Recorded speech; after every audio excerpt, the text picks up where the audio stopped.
Forwardistic.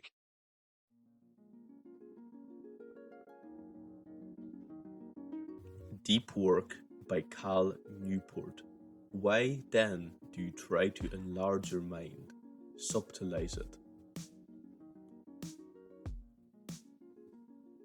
Ask yourself the question, are you getting all from your days that you wish? There's a common lie, there are 24 hours in a day, but when you account for sleep, eating, chores, work, a person is lucky to have 10 hours in their day, less than half of what's promised. Now consider that the average person spends 4 hours on their phone each day. Or even better, go to your phone settings now, find out how long your screen time is each day, and try not to cry. The 10 minutes here and there during the work.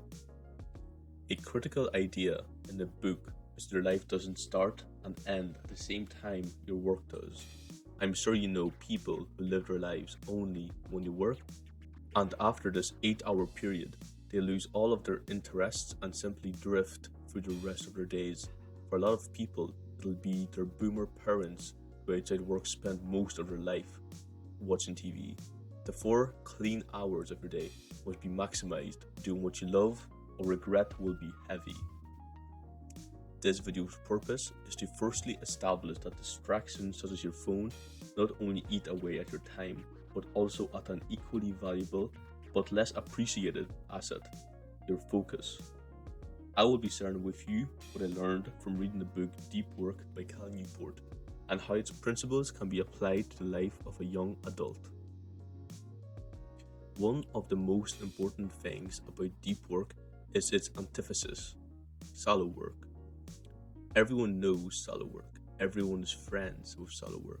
Shallow work is defined as non-cognitive, logistical, or minor duties performed in a state of distraction.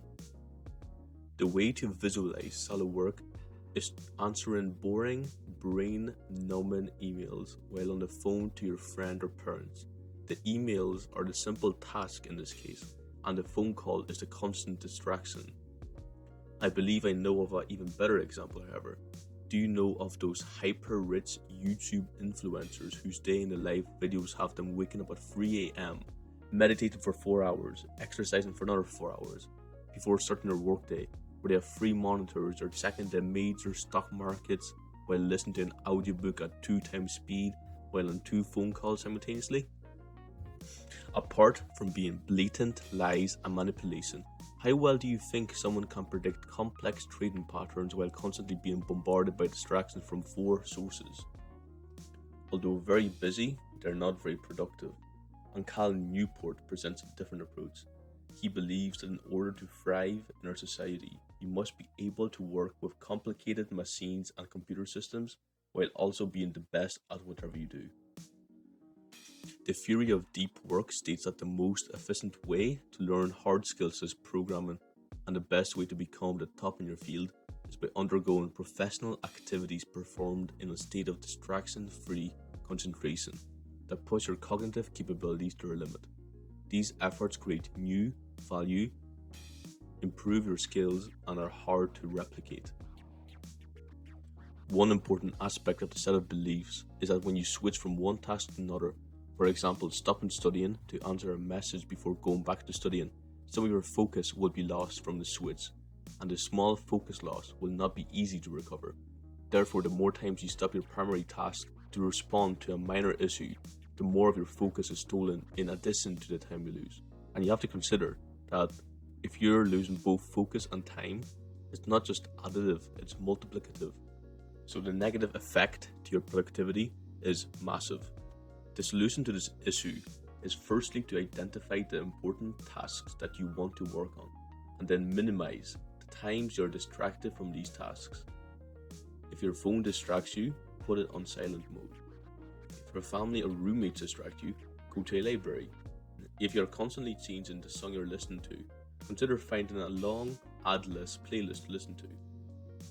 Personally, I often find myself using my phone when I should be working, and when this happens, I turn my phone on Do Not Disturb mode and literally throw it behind my shoulder from my office chair and have it land on my bed.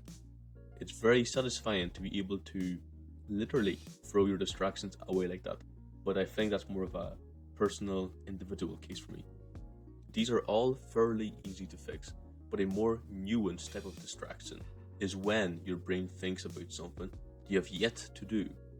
Your brain is inside your head, so sadly you have no way of physically removing it to stop the distractions. However, you can have your brain be at peace by creating a timetable for each day where you set out a generous amount of time for every activity you have to do. For example, I break my day into 2-hour long chunks where I designate time to cook and eat, shop, answer emails, write scripts, read, work, exercise, and so on. A slightly more complicated issue is that most people have multiple interests, which, although very beneficial for personal development, they can get in the way of each other. Cal Newport's theory of deep work suggests that you should give all your time and attention to your main task.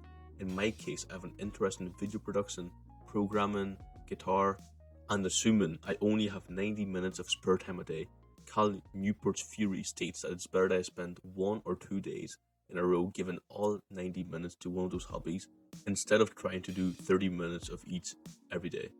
This strategy will not only improve focus, but can also save time, as you can imagine that a lot of time can be lost when jumping from playing guitar to turning on your computer to opening your book and so on. This personally feels very difficult, as I cannot get the idea that I'm negatively neglecting other obligations out of my head, but luckily there is an alternative. Theodore Roosevelt Jr., sometimes referred to as the Bull Moose, was an American politician, conservationist, naturalist, historian, and a writer who served as the 26th President of the United States, while also finding time to train boxing and jiu-jitsu. When he studied at Harvard, his method of fitting such a large amount of activity began with mapping out a schedule from 8:30 to 4:30 each day to include his university classes, training, and lunch. This gave him the entire evening to pursue his interests and hobbies, which allowed him to grow into a well-rounded individual. His secret of being able to complete all of this daily work before 5 p.m. each day is that he would work with insane focus on studies during the designated hours. He knew that if he wanted to have time in the evenings to pursue his interests, he couldn't afford to waste any time during his workday, and so he couldn't afford to be distracted. Therefore, if you have a large amount of interests, instead of mixing it up in your schedule, and God forbid, randomly, set out 8 hours of time in your day designated solely to your job and studies, and fit your hobbies around that time. This segues us nicely onto perhaps the most critical and important tactic into making us more efficient at using our time. Set a hard limit when you finish your work and stick to it. For most people, this block will be at 5 p.m, but of course can be adjusted so long as it is consistent from day to day. This time serves two purposes. Firstly, it encourages you to keep working with focus. And secondly, it tells you when to stop focusing and let your brain relax. Students are the most likely to object to this idea, as they say that what about the times when they have to stay up all night to finish their assignment or revise for an exam?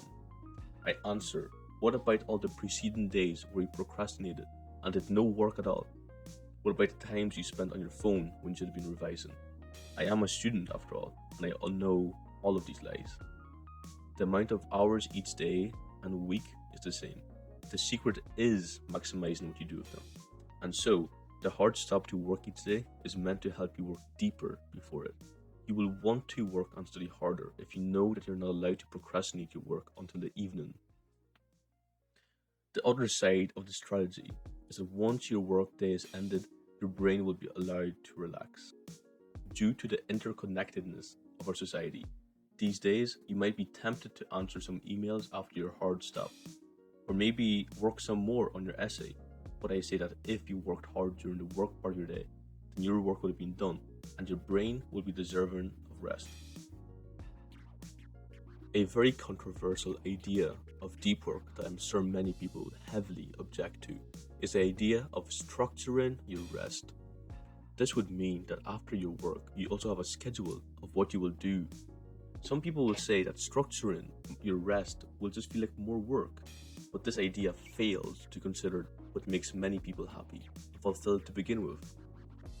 Studies show that merciless evolution states no, and evolution does not lie. Ask yourself, finally, the narrator asks the question, why then do you try to enlarge your mind? Would you be happier if you pursued one of your hobbies or spent time with your friends?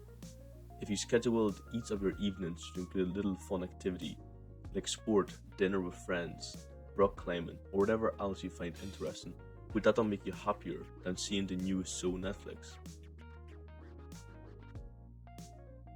The quote in the title of this video comes from a book called Moby Dick. In the relevant chapter, the narrator is describing a whale and how whales, although the largest of creatures who ever lived on Earth, see the world through eyes and hear through ears, each no larger than your hand, and the question is asked, if his eyes were as broad as the lens of Herschel's great telescope, and his ears as capacious as the porches of cathedrals, would that make him any longer of sight or sharper of hearing? Merciless evolution states no, and evolution does not lie. Finally, the narrator asks the question, why then do you try to enlarge your mind? Subtilize it.